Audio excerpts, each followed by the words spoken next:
I think he still has some symptoms, but he's looking a lot better. Yeah, man, he was rough that day. I think he got rid of a lot of stress that was on the shoulders, so kind of.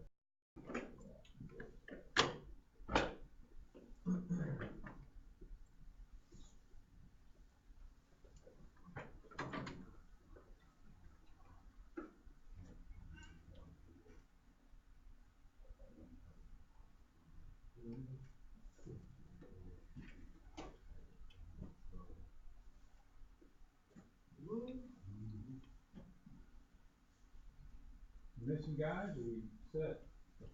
I think we're good. All right, cool. Stragglers. Well, all right, we'll go ahead and get started. So this month we decided to talk about was summer safety, and a lot of it is, you know, heat stress, things like that, because you'll deal with that eventually, but maybe even some other things. So, you know, even thinking about stuff that might spill over into the home life. You know, I mean, that's all about safety, right? I mean, if the purpose is for you to go home every day, we want you to come back every day too, right? I mean, that's all part of it. So what kind of unique things do you might, you know, do we deal with in the summer that we don't during other times? Mowing grass.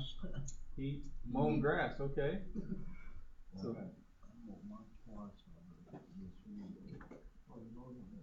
so there you go. Maybe even home lawn care. What else? Heat, weather. Well, let's say, you know, weather. I mean, isn't it kind of storm season? Yeah. You know, right now. I know we just had a tornado, right? That came up. What was it, last week or? Yeah, last week. Yeah, up in kind of north of Indy. Anybody caught up in that? No. So, you know, storms, severe weather. Yep. What else? Basketball. I know you're a basketball guy. Twist your ankle. So how about some of these? These are just some different things that, you know, I was brainstorming. You know, a lot of people are out nowadays, right? Outdoor exercise. You see walkers, you see people running. You got to kind of keep your eyes open for them. I almost got hit this morning jogging.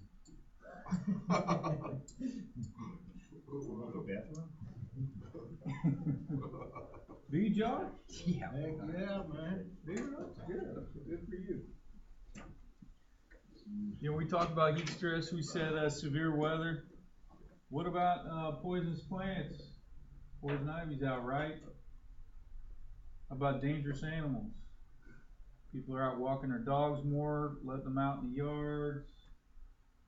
Maybe snakes, spiders. I know you guys deal with bees, right? Bees, spiders, shit like that. It's everywhere all the time. Right. I think bees normally deal with me. Bees deal with you. You know, the red ones are all things, kind of big ones. Some other ones, you know, maybe biking, grilling, swimming, skiing, fireworks, boating, vacations. I mean, all those things kind of come into play a little bit more as we get into the summer. So what I want to do is the ones that are red, we're going to dive in and kind of spend a little bit of time maybe on those. The other ones we'll kind of brainstorm a little bit at the end. But we'll start off with the big one. Everybody, you know, when it comes to mind, summer safety, everybody kind of jumps to heat stress, which probably is one of the biggest things to deal with, right?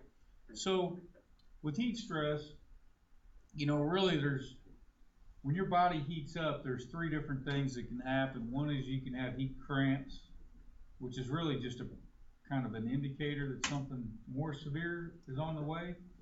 But then you could have heat exhaustion and heat stroke. Okay, heat stroke is what you definitely don't want. It is a stroke caused from overheating. And heat exhaustion is kind of,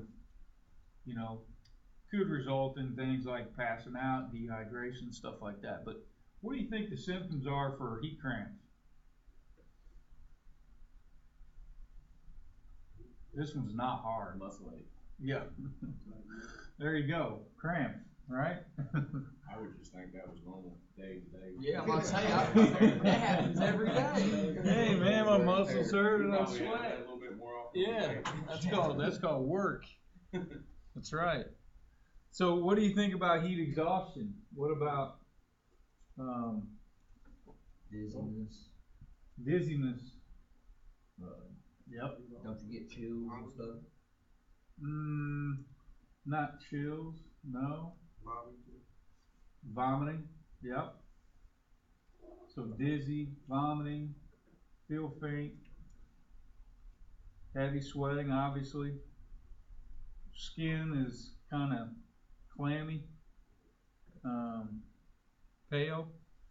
This is another thing, is rapid and weak pulse. So like if you feel, let's say you start feeling ill, you're kind of hot, check your pulse. If you can barely feel it, but man, it's working overtime, that's a good indicator to kind of, because the sweating thing truly, hey, you sweat all the time. That's not really like, oh my gosh, I'm sweating, I must be having, but this one is kind of unique in that, if you're really struggling to feel your pulse, either on your wrist or on your neck, and it's just kind of hard to feel, but it's going quick, that's not a good sign. Also, like I said, you're kind of clammy, maybe a little sweaty. You know what I mean by clammy? Yeah. And paler than normal. Maybe you're having trouble catching your breath, and you got that going on. Okay, now you get multiple symptoms working. That's kind of telling you your body's struggling. Okay, so you got to just check yourself out a little bit when you feel like you're feeling off and it's a hot day. You start puking, that's definitely not good. Heat stroke is different in that you go from clammy now to all of a sudden to red. You are, and it's not like you're instantly sunburnt, right? Sunburn happens over time. Let's say you go in and you got your tan working or whatever, but man, all of a sudden you're just red hot. I mean, you're hot to the touch. That's kind of a heat stroke type thing. Okay. If you stop sweating, so now here it's a little different. So it's a hot day, but now all of a sudden you're noticing, man, I'm not sweating at all. Heat stroke. Okay, that's where it starts really getting serious. Headache, confusion. You could get headache up here too, but the confusion part is where it starts getting bad. You're probably not going to have confusion with heat exhaustion. You will. That's unique to heat stroke. So let's say you're just kind of struggling to even talk or struggling to function. You're doing things that are normal, but you should be able to do. You can't. You're struggling to do them, right? So that's heat stroke. Okay. So different ways you can monitor your body. So first aid, if you have heat cramps, is pretty easy. Stop, rest in a cool place for a little bit, but the main thing is drink some water. Okay, because cramps are part of dehydration, right? Mm-hmm. So, and dehydration really causes most of this, to be honest. Staying hydrated will help you quite a bit. But basically, and really, it's almost all the same. You want to, if you're feeling like, man, I may be having heat exhaustion here, I'm feeling weird or whatever, you just want to stop your activity and get in a cool place. Drink water and rest, to put it real easy. Now, if you think you're having heat stroke or someone around you's having heat stroke, again, stop sweating, red skin, stuff like that, you want to call 911. You don't want to mess around. And I do want to say this real quick, guys. I do want to say that, I've heard a lot of cases where people will they have somebody who, you know, a coworker or even at home with a relative, and something starts going wrong, maybe somebody's having a heart attack or somebody's having heat stroke or something else, and what they'll do is they'll think, man, I'm gonna put them in the car and drive them to the hospital, because I don't want to wait for 911 to get here. I want to go ahead and start moving there, right? But here's the issues that you have. Number one, you have speed, you have traffic lights that you're contending with, okay? Also, that whole time that it takes you to get there, they're not getting any medical treatment at all, okay?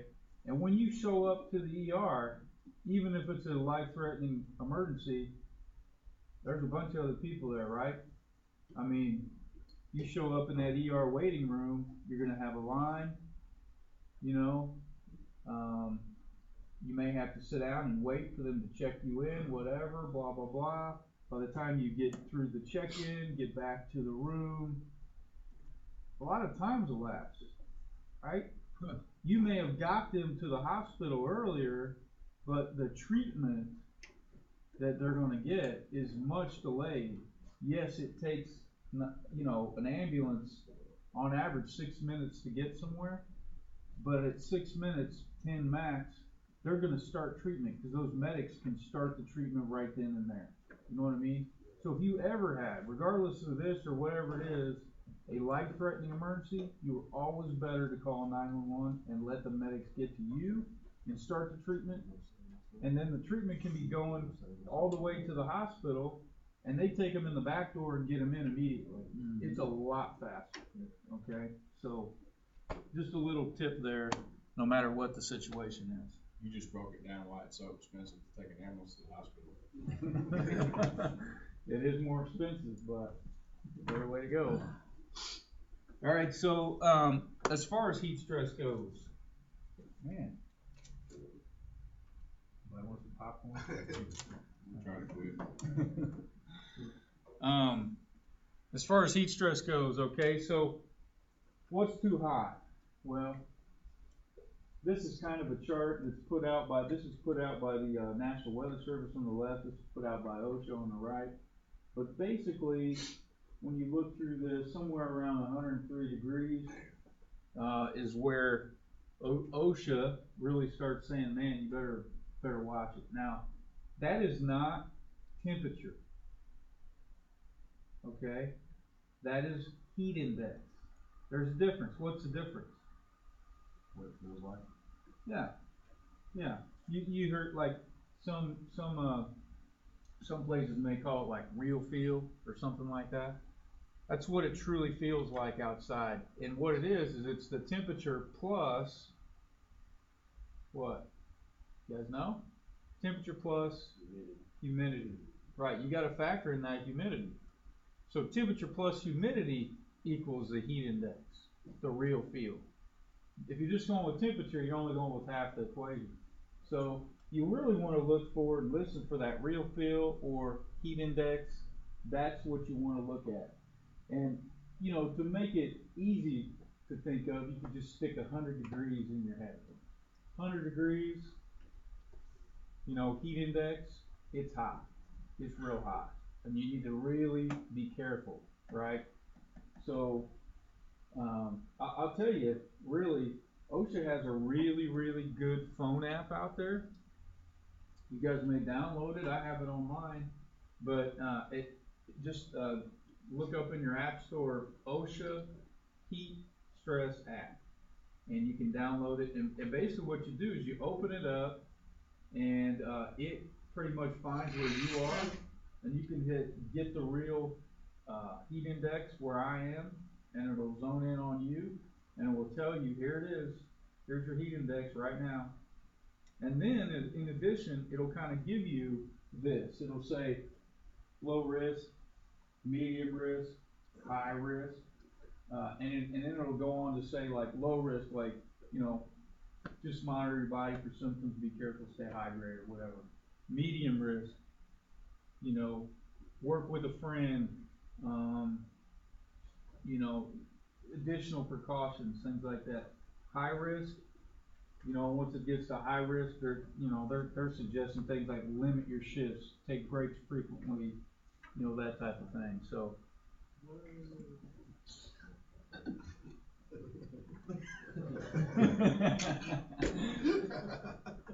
He thinks it's funny. So, talking a little bit more about heat stress. You know, yeah, he is fried, he's cooked. One of the things, you know, a couple of things that you can do to try to help prevent it. Number one, you know, wear loose, light clothing. As you know, dark. You guys are all dressed in dark. Black, dark blue, those types of things, they attract heat, right? They attract the heat. Light clothing does not as much. Sunscreen.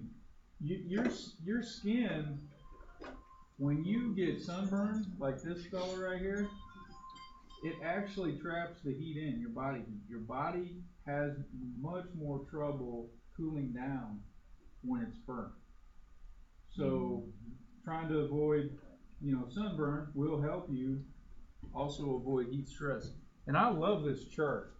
You know, I was kind of wondering for myself, you know, what's the right SPF to wear? You know, you got 50 out there, you know, everybody puts 50 on their kid, and you think, oh man, I'm just going to put 15 or 8 or whatever. Well, here's really what it recommends. You know, for me, like, I would probably say, you know, I'm what I would call light skinned probably. You know, I can burn fairly quick. I'm somewhere between light and medium, depends on the time of year. But, you know, if I'm going to be out in the yard for a couple hours doing work, I need to have an SPF 30 on. You know, if I'm going to be out, if I'm on vacation and I'm out at the beach all day, I need a 40. So, you know, this kind of helps a little bit. Yeah. So I don't know if you can look and see where you think you are, but I don't need none of that. Oh, you're right. Who said that? You're right. You don't need any. Yeah. Like, dang, you smell like he's blue.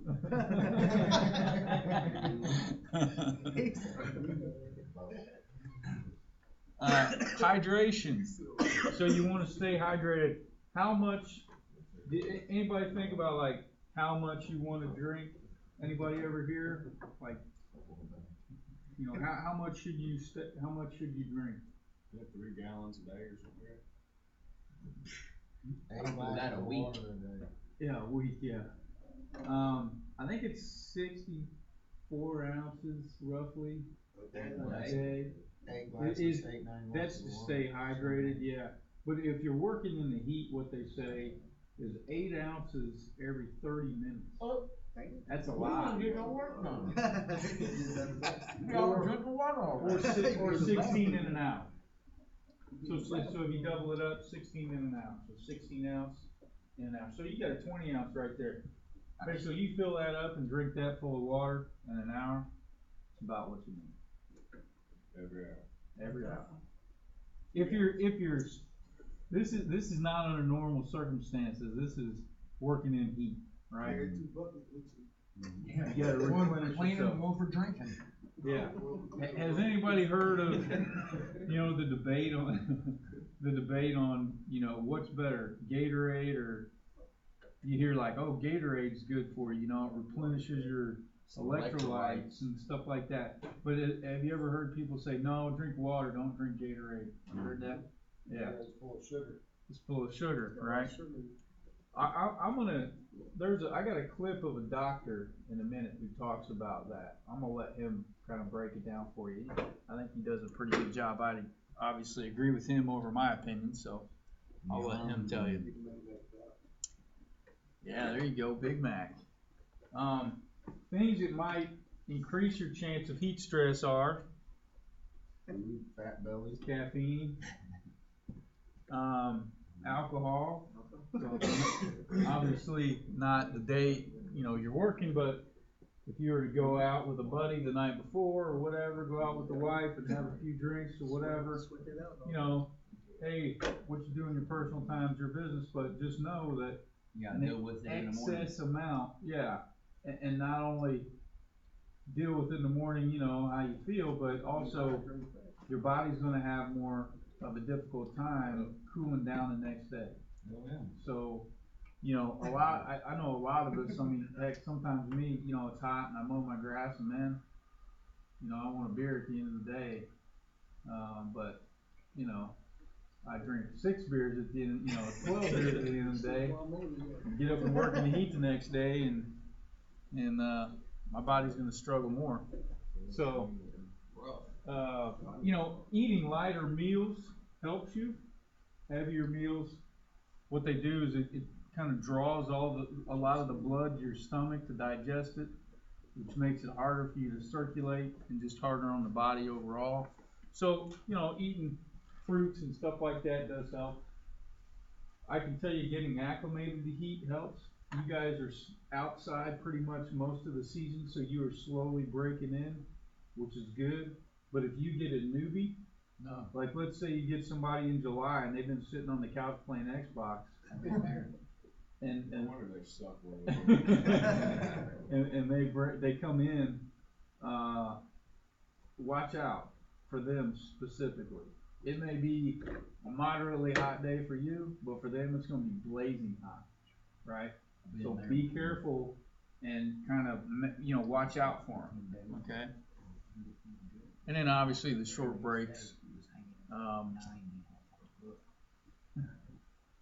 Another thing you can do is you can monitor your urine for your heat stress. Did you know that? So if when you take a leak, it looks like lemonade, you're pretty hydrated. If it looks like apple juice on the right, you know, it's yellow, real yellow, almost orange, strong smell, you're dehydrated. Oh, I just thought that was the Red Bull. So is it bad when it smells like coffee? If it's brown and, yeah. I swear I'll be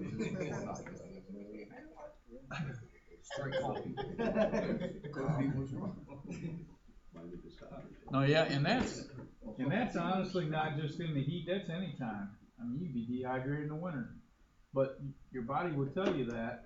So if you ever notice that it's a really dark color, you're not drinking enough liquid. Okay, so you're dehydrated. All right, so I'm gonna let this dock. Sometimes this thing comes right up, and sometimes it doesn't. Hopefully, it does. There's a doctor here who kind of breaks this down. I'm gonna let him do that. Dr. Wicke is here with us this morning. Yeah, we've been talking about the fact we're going to be in the 100s, so we're talking about heat, common medical problems. And there's a lot of issues when it comes to the heat. You have to be really, really safe. Absolutely. So talk about some of the problems that folks can face with the days that we have coming up. So hot weather, cause all sorts of heat-related illnesses. And this can range anywhere from just a little dehydration all the way up to heat stroke and even death. That's pretty scary. What is heat stroke? There are a couple of different, names of the illnesses. What is There's that heat exhaustion, heat stroke. Right. Heat stroke, heat exhaustion, pretty much the same thing. But heat stroke, first off, is a medical emergency. So if you recognize this with somebody, it need to be seen by a doctor right away because it can kill you. And so it needs to be recognized and treated right away. What are the symptoms? But let me just talk about the process of what heat stroke is, and so people can kind of recognize it a little bit sooner. But basically what happens with heat stroke, the way that I think about it is that your body just loses its ability to keep itself cool. So a good kind of picture to keep in your mind is think about your car when it's left out in the sun. If you don't leave the AC on or you don't leave the windows down, it doesn't have an ability to keep it cool. And so the inside of the car is going to get a lot hotter than the outside. And that's sort of the same thing that happens with our bodies when we're left out in the sun for a long time or we're doing rigorous physical activity, is that we lose our ability to keep ourselves cool, and our actually internal core temperature goes up and can be hotter than the outside temperature. So they tell you to drink a lot of water, stay hydrated, but water versus, things like Gatorade or the sports drinks, is one better than the other? you know, for actually preventing heat stroke or for when this actually happens, water is probably the best thing to do, and drink that the most. But, you know, if you are sweating a lot and sweating profusely, it is good to get a little bit of electrolytes replaced, you know, kind of during the activity. So what I'd recommend if you're going to be drinking both is to drink 1 cup of water or 3 cups of water to 1 cup of Gatorade. That way you still are getting some electrolytes. And can you run down very quickly the symptoms? Absolutely, yeah. I'm glad we're going to talk about that. Yeah, so the symptoms of heat stroke can be subtle when it's early on, so it really can be any sort of thing from some confusion to headache to a little bit of nausea. But when it does get to the more advanced stages, the way I think about it, another good way to remember it is think about someone that might be drunk with a fever. Okay. A drunk with fever. So their temperature's going to be up and they might be stumbling around, they might be confused, they might be throwing up, they might be passed out, all those types of things. All right, well, very good advice. Drunk with a fever. That's kind of a good way to put it.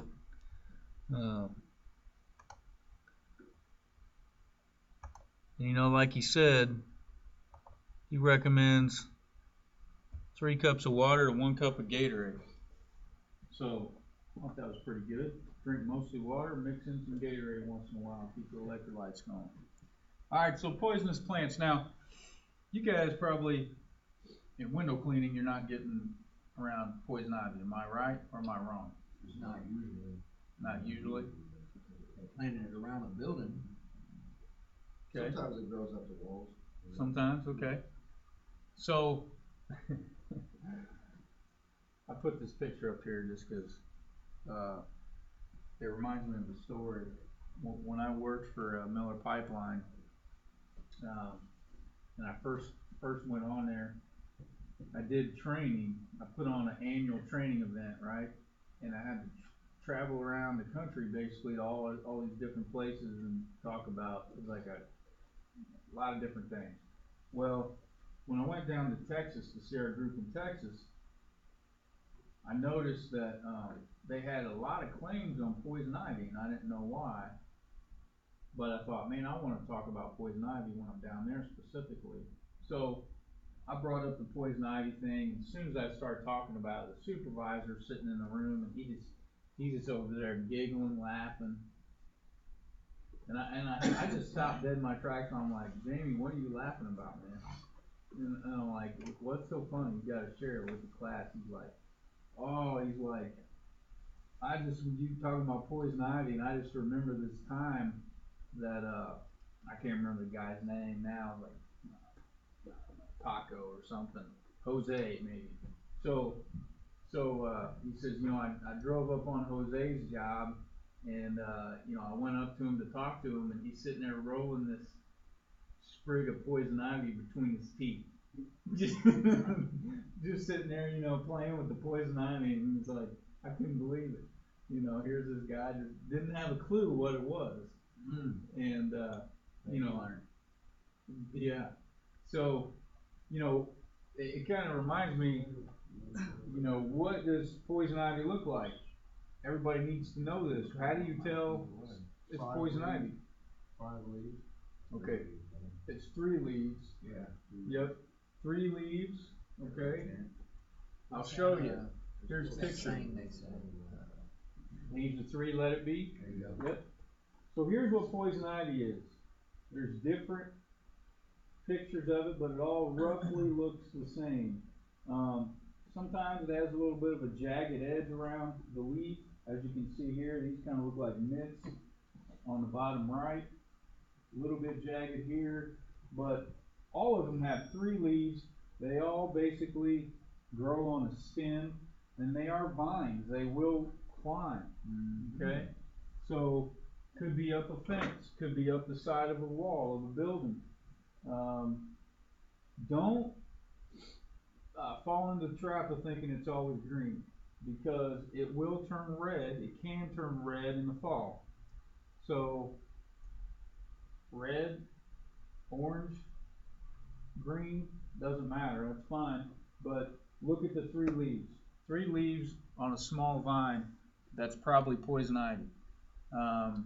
This is the most common poisonous plant that we have in Indiana by far. Okay? There is also poison oak. It exists here. It's more like three leaves still, okay? But it's more of a lobe leaf than a pointed leaf. So you can kind of see it's more like that, okay? 3 different pictures of poison oak. It can have white flowers on it in the fall as well. And then there's sumac, that's the last one. Sumac's totally different. It's not the leaves of 3. It's actually 7 to 13. It ranges leaves, and it's more like a bush. It's kind of like a shrub. Now, the good news is most of this, not all of it, but most of it is out east. We don't have a ton of it here. I've heard people say there is some. I've never seen it, but we don't contend with it a whole bunch. But how you can tell is it's a bush, and basically it has an even number of leaves on each side of each stem, and then a pointer, one at the very end. So you can see that in all these pictures. So if you see a small bush similar to that, especially if it has like white berries at the base of the stems, that might be sumac. I would leave it alone. Okay? So that's how to identify those plants. What do you do to try to prevent that? One is you look for it and stay away, right? But let's say that you're doing some work and you realize all of a sudden, holy cow, I've just been playing in this stuff, right? You didn't notice it at first, but now you do. What do? Well, if you're stuck out on a job, it's going to be tough, but you know, you want to try to shed, like let's say you got a sweatshirt on. I'd shed the sweatshirt, number one, put it in a plastic bag or something if you could have a change of clothes with you or something, or a shirt underneath at least to wear. But then wash all your skin, everything that you got, okay? Soap and water is fine. Cold water is actually preferred over warm when you're washing out poison ivy because hot water will open your pores, okay? Cold won't. So cold water and soap, which is not normally what you do, that's what you want to do, okay? And then you can take bleach will kill it. Here's what the deal is with poison ivy. The leaf itself won't hurt you. What does? The oil, right. The oil on the leaf. So if I have poison ivy right here, or that's poison ivy, and I touch it, and then I touch my pants, and then I itch my head, and then I touch, you know, my squeegee, it's probably on everything. I'm spreading it everywhere, okay? Now, let's say I got it on my squeegee, and I go ahead and wash my everything here, but then I go back and touch the squeegee again, guess what? Yeah. So that's the importance of whatever you were dealing with. If you had tools, buckets, whatever it is, clean them up, you know, because you may have it there too. Can poison ivy, the leaves get real big? Big, I mean, like the taller the plant, the bigger the leaves? not really, no. It would just grow like a vine and grow more leaves. But typically your, you know, poison ivy leaves are gonna be, you know, Noticeable. yeah, noticeable, but not real big. Yeah. So, okay, so let's say you wash, you do everything, but man, you got poison ivy because you start looking like this. Dermot. Yeah. Super allergic. That's severe. Yeah, we're all different. Okay, some people can roll in stuff. Yeah, no, you're not. Yeah, Don't get it. it doesn't bother me Yeah. neither. Other Usually- people, they will Daughters. balloon up. It don't bother them either. What's that? It don't bother me or my daughters. No. Well, that's a good thing. Sensitive skin, it really. My mom swells up pretty bad when she gets in it. Yeah, everybody's different. So maybe you're kind of immune to it. Maybe you're really allergic. Maybe you're in between. But does anybody in here get it real bad? Anybody got it bad before? Okay, let's say your mom or somebody gets it real bad. That's about what my lady looks like. She gets, Really? yeah. So see, there's different stuff out there on the market, right? I remember when I was a kid, I got it, and my mom put that pink stuff on me, calamine lotion. It never seemed to do anything, you know. I mean, maybe a little bit. Dry it up. It helps dry it up a little, but you're still dealing with it. Yeah, you're itching through the pink lotion. all over it. Mm-hmm. So I mean, you could try that route. Some people say, take an oatmeal bath, but I mean that might work. But honestly, the best stuff out there on the market is a tube called Zanfel. It's a medication. It's called Zanfel. The stuff's like $50 for one thing, so it's pricey. But look at what happens. Yeah. Here you go. You got a guy that's all ballooned up. This kid, 5 hours later, he looks halfway normal. 2 days after that, he's completely fine. This stuff does help. Bleach. You just bleach them. Like getting his hood. I told you to close your eyes, quit crying. Don't do that to your kids. All right. So we'll switch gears here. We talked about poisonous plants. We talked about heat. Let's talk about dangerous animals just for a minute. So one is stray dogs. Anybody run across stray dogs? I'm sure you do. We don't try to run across them. You don't try to run across them. How do you react? What do you do? Depends on how big the dog is. What's on his mind? Let me show you a video. Jump in the poison ivy to get away. Each year in this country, there are 5 million people bitten by dogs. 1 million of those require medical attention, and sometimes those dog bites can be fatal. Despite being known as man's best friend, our dogs can sometimes have a nasty side that can appear with little warning. And when that side does appear, the results are often devastating, especially to younger children. More than 18,000 delivery or municipal workers are injured by dogs every year. Although other injuries, such as strains, do occur, dog bites are by far the most numerous. But it's the attacks on children that seem most horrific to us. And children are a dog's most common victim. Learning how to read a dog's body language can help prevent or avoid an attack. Dogs ready to bite will often have raised hair on their back, show a tense body, and of course growl or bark. Many dog bites are caused by unneutered males roaming the neighborhood trying to stake out a territory. Even seeing which way a dog is leaning can give you a clue as to what he's going to do. Dogs leaning forward are confident and ready to fight. These are the ones to beware of. To avoid dog bites, keep the following in mind. Never approach a dog whose behavior seems odd to you. Keep your eyes downcast. Do not make direct, intimidating eye contact with a potentially aggressive dog. Stand quietly, don't run or yell at the dog. And never attempt to reach over a dog and pat him on the head. This will many times stimulate a bite. And take the time to teach your children about the dangers of trying to pet strange dogs. It just might save their life. On the other side of this issue are millions of dogs that are put to sleep every year because of behavior problems. Frankly, both of these tragedies could be avoided with good knowledge and proper training techniques. I'm Dr. Jim Humphreys, reporting. Okay, so stray dog comes up to you. What did he say to do? Avoid eye Stand contact still. and stand Avoid still. eye contact. Yep. Turning your back and running, not good. So, yeah, and there's a lot of other longer training videos on dog safety, and like I can give you some other tips that I've heard other people say. For example, dog comes up, definitely want to, stay still, keep your front to them, but don't look at them in the eye, right? Especially,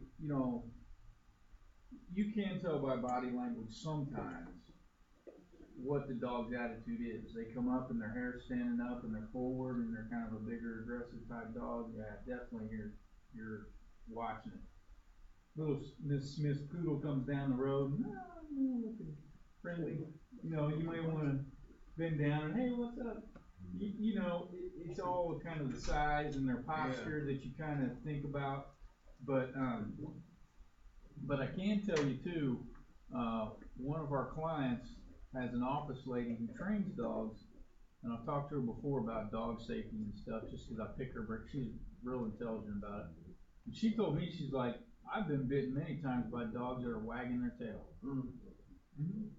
I mean, you look at that and you think, oh, you know, this dog's in a good mood, they're happy, they're wagging their tail. Not necessarily, I mean. That just means they're curious. Yeah, they're curious, yeah, and maybe they're nervous also, you know, yeah. And again, reaching your hand over their head, I mean, think about it, they can't see you, they're kind of nervous, they don't know you, you know.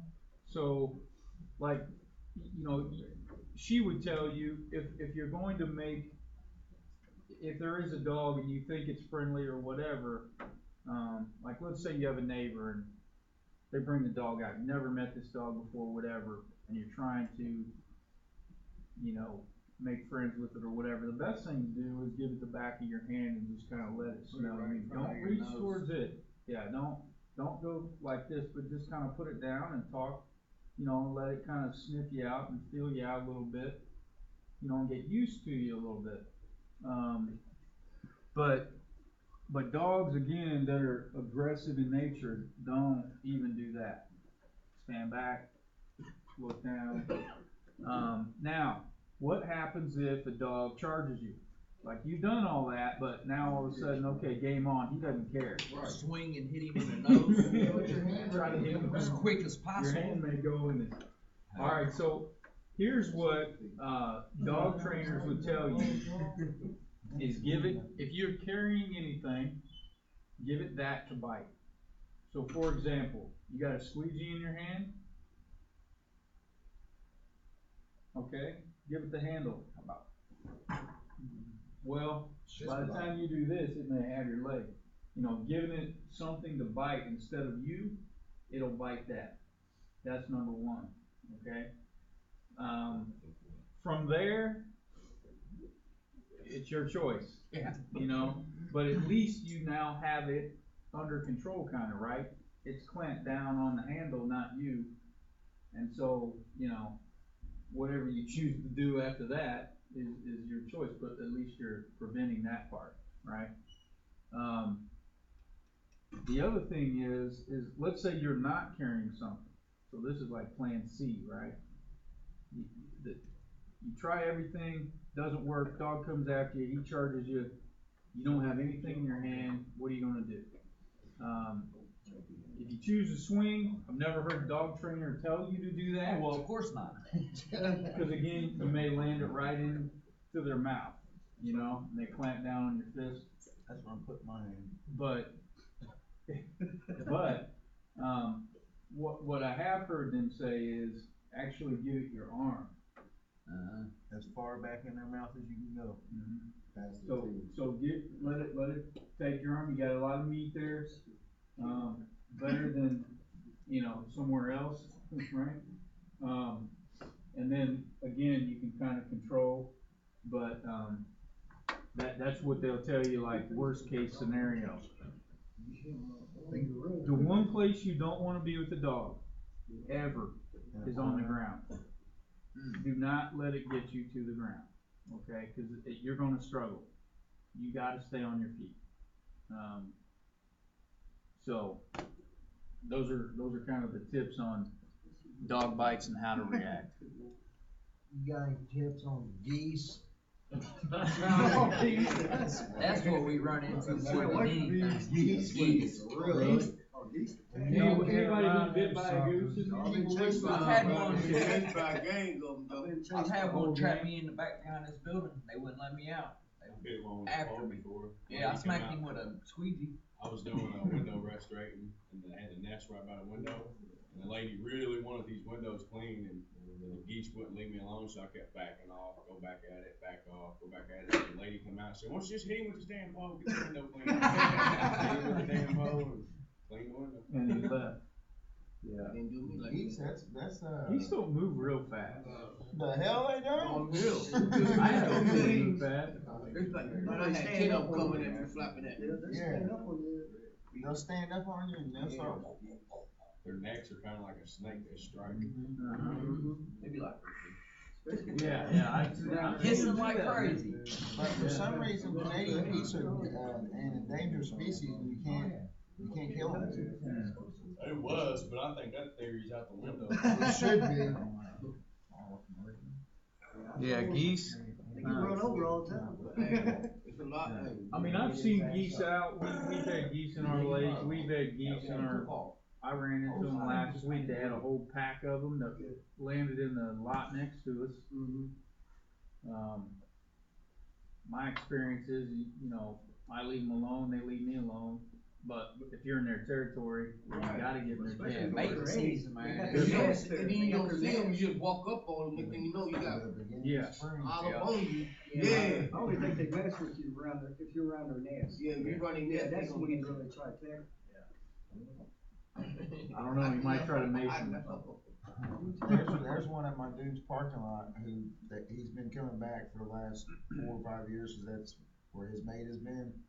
Well, his mate got ran over by a car. Well, he keeps coming back, and he is one pissed off bird. I mean, you get within, from me to you to him, and he's howling at you.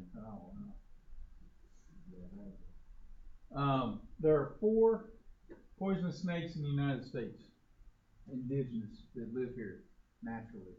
I mean, somebody could bring in something maybe, but that naturally live here, 4 of them. Here they are. What are they? Diamondback. So a diamondback is a type of rattlesnake. Coral, yep. This is a coral.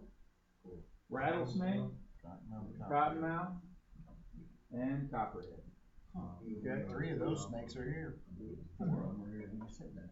Well, no, in the United States, all 4 are here, but in Indiana, they just said the water moccasin is the only poison snake we have here. You're tripping. Southern Indiana, you can find rattlers, and copperheads are heavy some places. These aren't here. Coral, that's the only one you definitely won't find here. But I've heard people say in Southern Indiana, they're creeping up from the south. Yeah. Rattlers are in Southern Indiana. I haven't seen any here in Central Indy. I haven't heard of any here in Central Indy. They were just talking about it. But south, Southern Indiana. I thought this was just a water moccasin. No, copperheads actually are probably the most common here. And they're the most dangerous here, really. They're the most aggressive. Yeah, they're the most active. Yeah. You'll see a copperhead faster and more often than you will see a rattlesnake. You smell them? Is that the one you smell? I ain't never smelled a copperhead. Smell it? Is it a water moccasin or is it I thought it was copperhead or something. Yeah, that I don't know. That you can smell it when I've you never walk heard through that. the woods. Huh. I ain't gonna be walking no woods. So a coral snake is very, very poisonous, but they're typically more in like Florida, places like that. There's also a king snake that's almost identical. It looks similar. Here's a little cool thing to remember. The only difference is the red and yellow band are different. Yeah, right. So if you have red touching black, yeah, that's friend of Jack. Okay.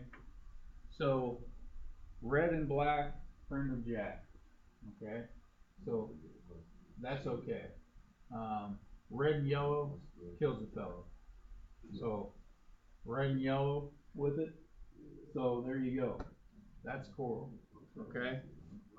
Easy way to kind of remember it, or one way to remember it. The rattlesnake obviously has a rattle on it. All these right here are vipers. Okay. That means that they're going to have kind of a triangular head because they have their venom glands back there.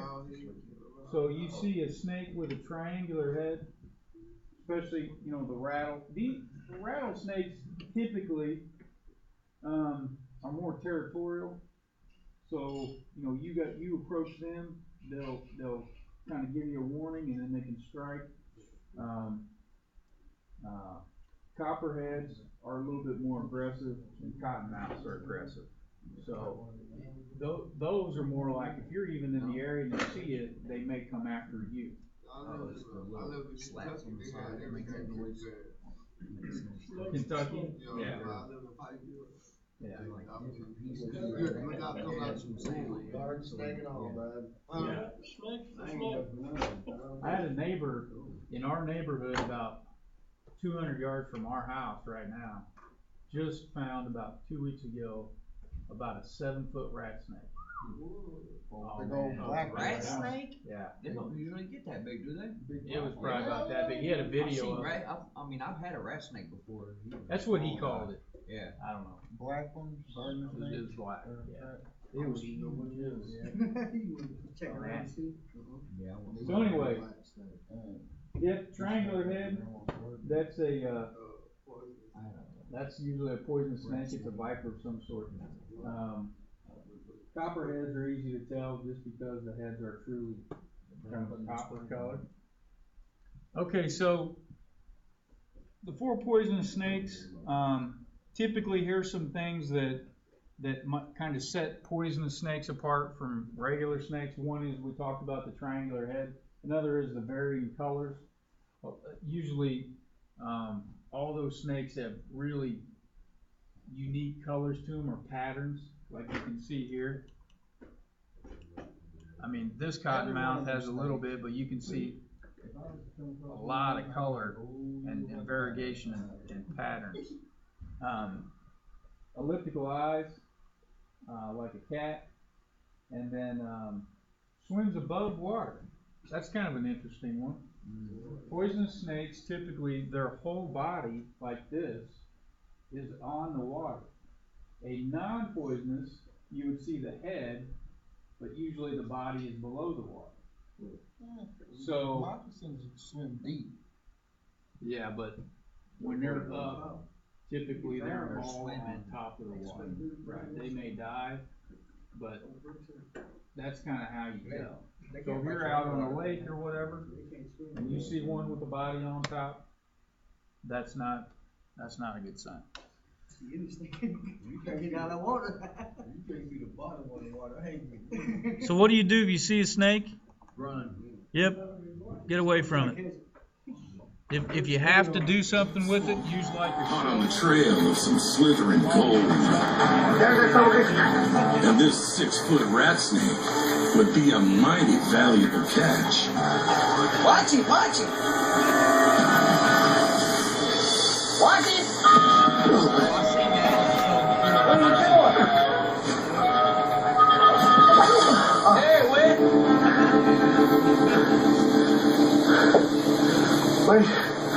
Wait, in front of you. Hey. Hey, come on.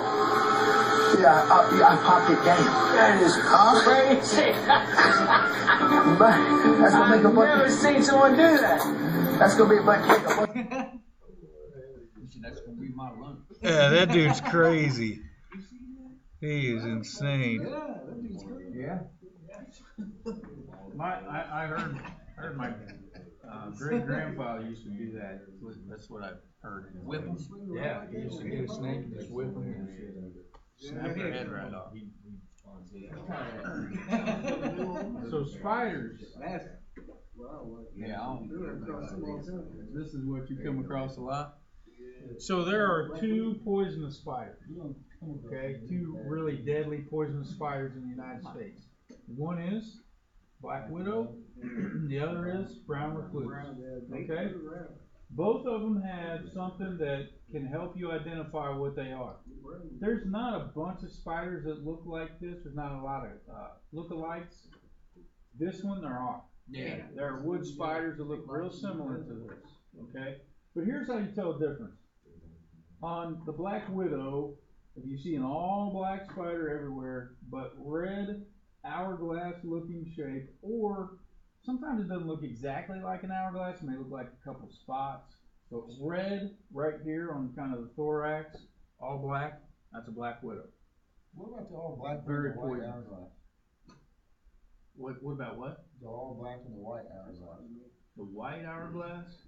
Oh, I know what you're talking about. White, maybe a couple dots on there, that's not a black widow. Usually see them in the corners with like bricks and stuff. Yeah, it's the red on the thorax. So red with black. So the other ones you just Chicken off. eat them. So there's your black widow. As far as the brown recluse, how you tell is it has like an upside down fiddle shape on its back. So instead of the thorax, you're up on the back now, okay? The thorax is all brown legs, but this kind of looks like it comes to a point and kind of has a fiddle shape upside down on its back. If you see one like that, there you go. I thought it was on the thorax that the fiddle was on. Nope. No, it's right here on the upper body, right there.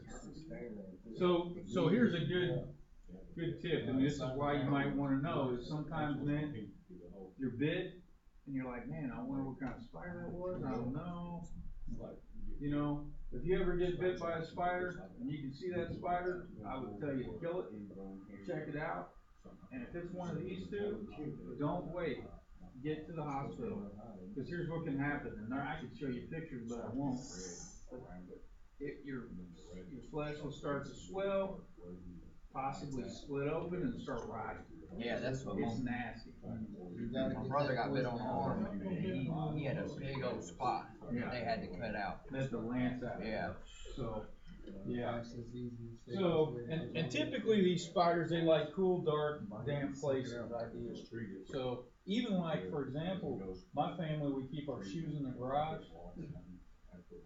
That's kind of not a, yeah. So I always tell my kids, and me too, I grab my shoes, I shake them out. I always shake them out, because you don't know, what's in there, or like my gloves or whatever. Okay. Let me ask you a question. If you sleep and you get bit by a spider, you can't find a spider. You're gonna wake up with a sore spot. Yeah, you're gonna have an itchy bump. Here's the deal: if it starts getting, you just gotta watch it. But if it starts, getting more, I'd say bigger than the size of a nickel, maybe quarter, it's time to get concerned. Especially if it's the size of a quarter or bigger. You need to get it checked out. If you sleep and get bit by a spider, you don't change the sheets too often. So, bees, we'll talk about bees just real quick. We're gonna run out of time here, so we'll draw to an end here in a minute. We won't go into some of the other stuff, that's fine. But bees is important because I know you guys deal with bees. So, you guys carry bee spray? No, we need to though. You really should. I would encourage you to do that, yeah. Carry some bee spray with you so you don't have to contend with them. When you go to spray a nest, let's say it's a hot day or whatever, and you got a t-shirt on, if you got a jacket in the car because it was cool that morning, put it on. Cover as much skin as you can so that if they come after you, you're protecting yourself. I got stuff all on my face and everything. I called Eric. When I called Eric, at first I was gonna go to the hospital. And he said, "Get back to work." No, I didn't even go to the hospital. I just went on, and after I got done, I went on to the shop because I just kind of spoiled a little bit, but then it went down, but I didn't go. So but they tore me up. Yeah. Well, that picture of that poison ivy, that kid in that poison ivy. Yeah. My grandma, as soon as she gets stung, within 3 minutes, she got like 5 minutes to get to the hospital and get that EpiPen. No. You guys know what an EpiPen is? Yeah. You have kids with allergies? Yeah, mine too. I have kids with allergies. If you don't know, an EpiPen is basically it's epinephrine. It's adrenaline, and you can give yourself a shot, usually in the leg. You just kind of hit yourself with it, and it injects a needle and gives you a quick boost, and it can help fight like allergic reactions. Because sometimes, if let's say you get stung by a bee, there may be people in here that have never been stung before. You don't know, but you are allergic. You're allergic to it. And also, one other thing to know is sometimes you can get stung a couple times, and you don't have allergic reaction, but then eventually down the road you will. So just because maybe you've been stung once or twice doesn't mean you won't have one later. So if you ever get stung or severely stung, and especially if you start having like your throat's swelling, hard to swallow, you know, trouble like that, you need to get checked out. But if you know you're allergic, you should really carry that EpiPen with you.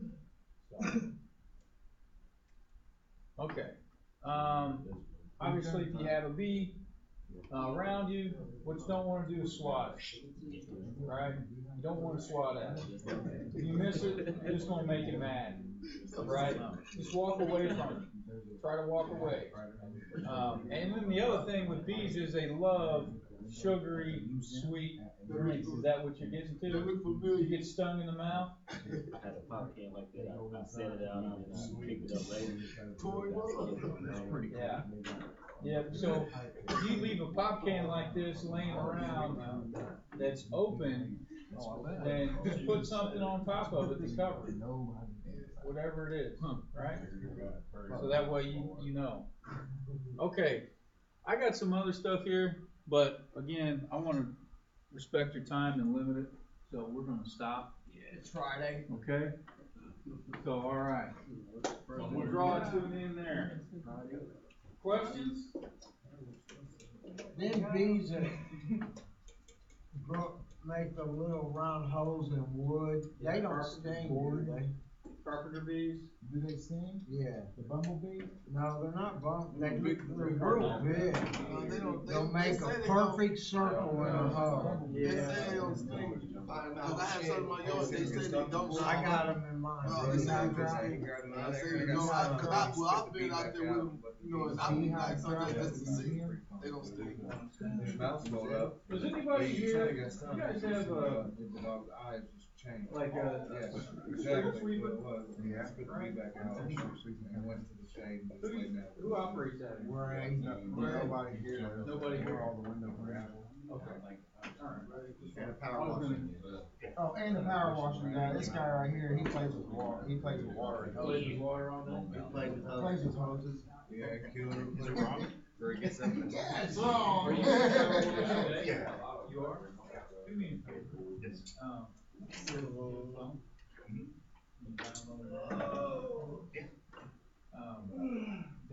a noise.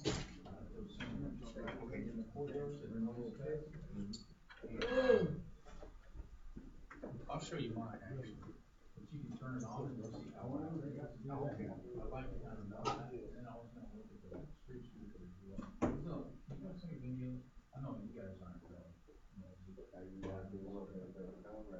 I'm saying those are probably the only two I can think of. Yeah, and sometimes we're getting close to the border.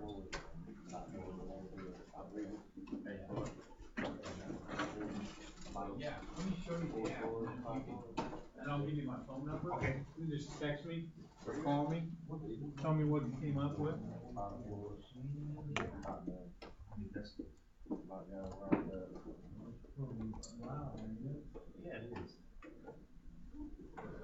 Man, why didn't you come and get them? Wait.